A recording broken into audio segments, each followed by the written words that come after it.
Salam sejahtera untuk kita semua yang sudah hadir pada acara kali ini. Hari ini, di tengah gemuruh informasi dan teknologi dalam era digital, saya ingin mengajak kita semua untuk merenungkan tentang pentingnya meningkatkan kemampuan berpikir secara logis.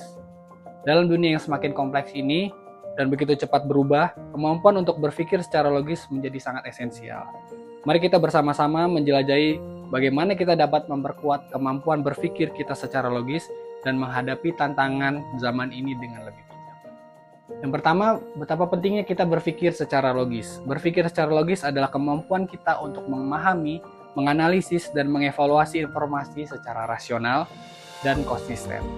Di tengah banjirnya informasi yang datang dari berbagai sumber, kemampuan berpikir secara logis menjadi kunci untuk kita memilah, memahami, dan mengerti bahkan menyimpulkan semua informasi yang kita terima secara valid. Tanpa kemampuan ini, kita akan rentan terhadap manipulasi, penyebaran hoax, dan kesimpulan yang sangat clear. Yang kedua adalah tantangan dalam era digital. Di era digital ini kita dikelilingi oleh berbagai sumber informasi yang berkembang secara pesat, dari media sosial hingga platform berita online. Namun tidak semua informasi itu dapat dipercaya. Tantangannya adalah bagaimana kita dapat membedakan informasi yang valid dan akurat dan yang tidak. Serta bagaimana kita dapat menafsirkan dan juga mengolah informasi dengan bijak. Teknologi memang membawa kita kepada kemudahan, tetapi juga membawa resiko jika kita tidak bisa memanfaatkannya dengan bijaksana. Yang ketiga, bagaimana strategi kita untuk meningkatkan kemampuan kita untuk berpikir secara logis.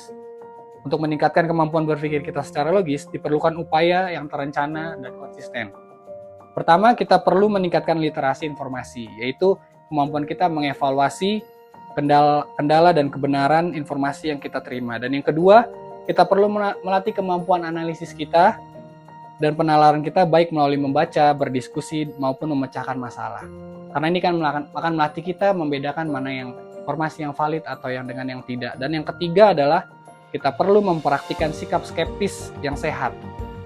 Tidak mudah percaya begitu saja pada informasi yang kita terima tanpa kita melakukan verifikasi terlebih dahulu. Untuk itu saudara-saudara, dalam mengakhiri pidato saya pada hari ini, mari kita ingat bahwa kemampuan berpikir secara logis itu bukanlah hanya keahlian yang berguna dalam dunia akademi saja atau dunia profesional, tetapi juga merupakan fondasi bagi keberhasilan dan kesejahteraan kita dalam kehidupan kita sehari-hari, agar kita tidak terjebak dalam informasi yang salah atau informasi yang tidak valid.